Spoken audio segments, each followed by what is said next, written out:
Hi friends, share বাজার রহস্য চ্যানেলে আপনাদের স্বাগত। আশা করি আপনারা ভালো আছেন এবং সুস্থ আছেন। গুপ্তধনের সন্ধানে আমরা এগিয়ে চলেছি একের পর এক এপিসোড নিয়ে। ফ্রেন্ডস, লং উইকেন্ড, তাই আমরা কিছু তাজা শেয়ার নিয়ে আমরা একটু আমাদের নলেজটাকে রিফ্রেশ করে নেব। আমি এখন নিয়ে এসেছি আপনাদের সামনে IREDA, Indian renewable energy development agency limited. এর ওনার কে প্রেসিডেন্ট অফ ইন্ডিয়া। ওকে, এবারে প্রেসিডেন্টের কাছে কত পার্সেন্ট শেয়ার আছে? প্রেসিডেন্ট মানে আমার আপনার সবার টাকা। ওকে, দেশের টাকা। দেখুন 75% আছে। যাক, এবারে শেয়ারটার বর্তমান মার্কেট ভ্যালুয়েশন দেখা যাচ্ছে প্রায় 40,000 কোটি টাকার কাছাকাছি। 46-এর পিতে ট্রেড করছে। কারেন্ট প্রাইস হচ্ছে 148-এ ট্রেড করছে। 215 পর্যন্ত হাইতে গেছিল। এটা একটা mini ratna category 1 company, government enterprises, business of promoting, developing and extending financial assistance for new and renewable energy projects and energy efficiency and conservation. Okay, তার মানে রিনিউয়েবল এনার্জি রিলেটেড এভরিথিং এর সলিউশন ফাইন্যান্স পর্যন্ত এরা provide করে। অত্যন্ত valuable company, এতে কোনো doubt নেই। কিন্তু প্রবলেমটা হচ্ছে আমরা চেষ্টা করব ব্যালেন্স শিট, চার্ট এবং শেয়ার বাজারের ট্র্যাডিশনাল ওল্ড হিস্ট্রি দেখে এই শেয়ারকে বর্তমান পরিস্থিতিতে আমাদের কোথায় কেনা উচিত। ঠিক আছে? তো ফ্রেন্ডস, শেয়ারটার ইকুইটি কত না 2285 কোটি টাকার ইকুইটি ক্যাপিটাল।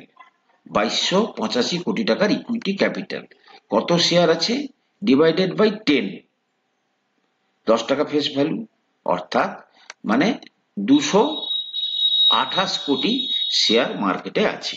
এর মধ্যে মার্কেটে প্রমোটার কাছে অর্থাৎ প্রেসিডেন্টের কাছে আছে 75%, ইন্ডিয়া গভর্নমেন্টের কাছে 2% আছে, ফরেনারদের কাছে 4% অধিক আছে, ডোমেস্টিক ইনস্টিটিউশনাল ইনভেস্টরদের কাছে, আর পাবলিকের কাছে আছে মাত্র 18-18.5% শেয়ার। এবার আমি যদি এর প্রফিট লস স্টেটমেন্টে যাই, দেখুন আমি যদি গত যেটা দেখুন শেয়ারটা কিন্তু রিসেন্ট লিস্টিং হয়েছে এবং এর যে লিস্টিং প্রাইস ছিল মানে বর্তমান যে অফার প্রাইসটা ছিল সেটা 35 টাকার রেঞ্জে ছিল, 30 থেকে 40-এর মধ্যে কোনো একটা পার্টিকুলার রেঞ্জে ছিল। এবারে আচ্ছা, আগে এটা দেখে নিই একটু প্রফিটটা কেমন করে। 2000 টাকার সেলস, 250 কোটি টাকা প্রফিট। 2300 টাকার সেল, 215 কোটি টাকার প্রফিট। 2600 টাকার সেল, 346 কোটি টাকা প্রফিট। 1860-এর সেল, 634 কোটি টাকার প্রফিট। 3483 কোটি টাকার সেল, 865 কোটি টাকার প্রফিট। একটা জিনিস দেখা যাচ্ছে 11, 22, 29, 33 অর্থাৎ মার্জিন কিন্তু বাড়ছে। ঠিক আছে? কেন বাড়ছে, কি কারণে বাড়ছে সেটা আমরা আগামী দিনে মানে আগামী এতেই আমরা অনুসন্ধান করব। তাহলে আমরা এর ব্যালেন্স শিটটা দেখলাম, মোটামুটি খুব লুক্রেটিভ ব্যালেন্স শিট, প্রচন্ড প্রফিট করছে। এবারে আমি দেখব এর রিজার্ভ কত আছে আর লোন কত আছে। আচ্ছা, রিজার্ভ আছে কত? মাত্র 3651 কোটি।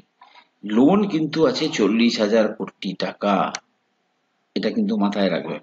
অর্থাৎ এদের ঘাড়ে প্রায় 40,165 কোটি টাকা লোন আছে, যেটা হচ্ছে যে কোনো কোম্পানির জন্য একটা নেগেটিভ পয়েন্ট। ওকে, এবারে দেখুন ফ্রেন্ডস, আমি মেইন যে জিনিসটা চর্চা করার জন্য আপনাদেরকে বলতে চাইছি, চার্টটা চর্চা করব। দেখুন, মার্কেটে বিভিন্ন রকমের ভিডিও আপনারা পাবেন, কিন্তু আমাদেরকে দেখতে হবে যে লজিক্যালি আমি এই শেয়ারটাকে কোথায় কিনলে আমি মোটামুটি লজিক্যালি কারেক্ট জায়গায় আছি। কি হবে না হবে সেটা পরের কথা। আজকে একটা 33 টাকা 34 টাকার শেয়ার যদি দেখা যায় কবে এসেছিল মার্কেটে, এই আমি মান্থলি ক্যান্ডেলটাই যদি যাই, তাহলে দেখতে পাবো যে শেয়ারটা আজকে মাত্র, এটা হচ্ছে নভেম্বর, মানে নভেম্বর, ডিসেম্বর, জানুয়ারি, ফেব্রুয়ারি, মার্চ, 5 মাস এখনো কমপ্লিট হয়নি। তাহলে যে কোম্পানিটার ভ্যালুয়েশন, সমস্ত ওয়ার্ল্ডের যারা ভ্যালুয়েশন আছে, তারা যে কোম্পানিটাকে বললো 35 টাকার ভ্যালু করে তারা মার্কেটে নিয়ে এলো, সেই কোম্পানি মানে 4 মাসের মধ্যে 7 গুণ উপরে চলে গেল। ঠিক আছে, এখানে যদি ফ্রেন্ডস লজিক না বুঝেন, তাহলে কিন্তু এখানে আপনারা কিন্তু সমস্যায় পড়বেন। দেখুন ফ্রেন্ডস, শেয়ার এই রেটেও অনেকে কিনেছে, 209, 208, 207, 206, মানে 195, 180। কারা? রিটেল ইনভেস্টররা। তারা কিন্তু এই শেয়ারের যে আমাদের যে মানে যেটা আমরা বারবার ধরে বলি যে পেসিমিজম, অপটিমিজম অ্যান্ড কি বলে ইউফোরিয়া, তারা কিন্তু এই ইউফোরিক স্টেজে কিন্তু অধিকাংশ লোকেরা কিন্তু ইনভেস্ট করেছে। এই যে 3 মাসের ক্যান্ডেল দেখছেন, 3-4 মাসের ক্যান্ডেল, যেখানটাতে অনেকেই ঢুকেছেন।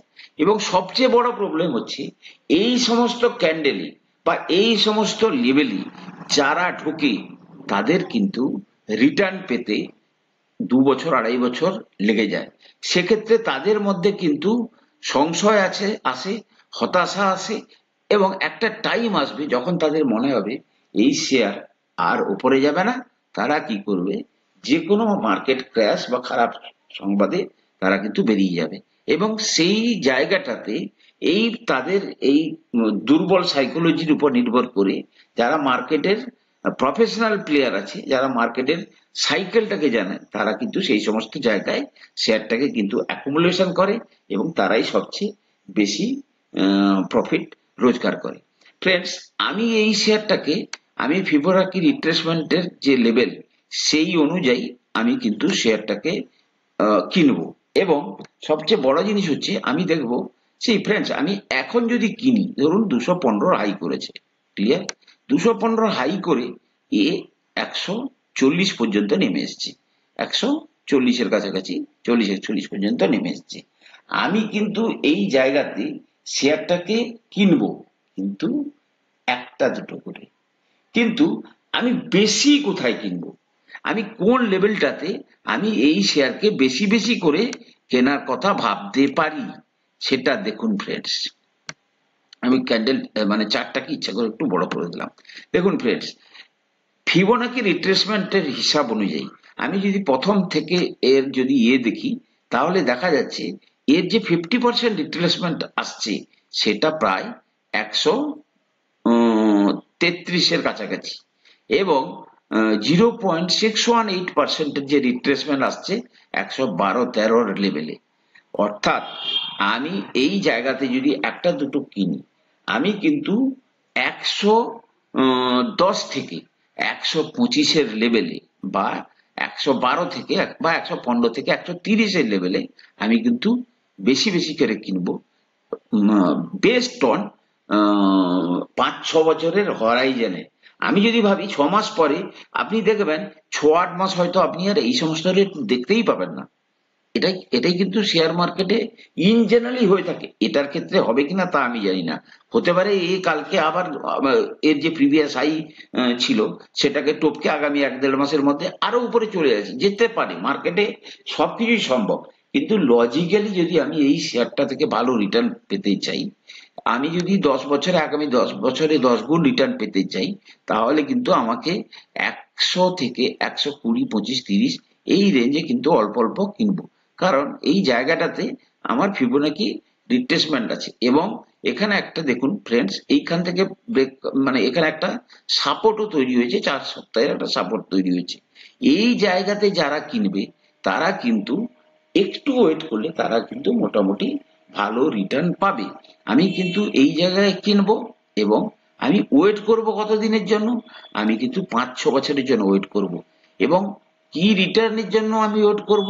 আমি 115-20 টাকার শেয়ার বা 125 টাকার শেয়ারকে আমি 1150 পাওয়ার জন্য কি 1250 পাওয়ার জন্য আমি কিন্তু ওয়েট করব। এবং এগুলো কিন্তু মার্কেটে বাস্তবায়িত হয়। কিন্তু পেশেন্সের অভাবে রিটেল ইনভেস্টর, যেহেতু তারা মার্কেটের সাইকেল গুলো জানে না, মার্কেটের কোন সাইকেলে মানে অর্থাৎ এন্ট্রি এবং এক্সিট এই লেভেল গুলো বুঝতে পারে না বলে তাদের জন্য কিন্তু এই সমস্ত সমস্যাগুলো সবচেয়ে প্রকট আকার ধারণ করে।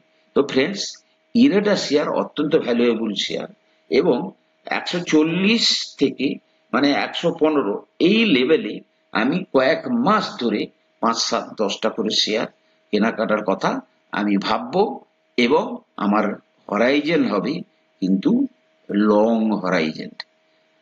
তো ফ্রেন্ডস, আমি কোনো সেবি রেজিস্টার্ড অ্যানালিস্ট নই। আমার কথা শুনে আপনারা কোনো শেয়ারে কেনা বা বিক্রির সিদ্ধান্ত নেবেন না।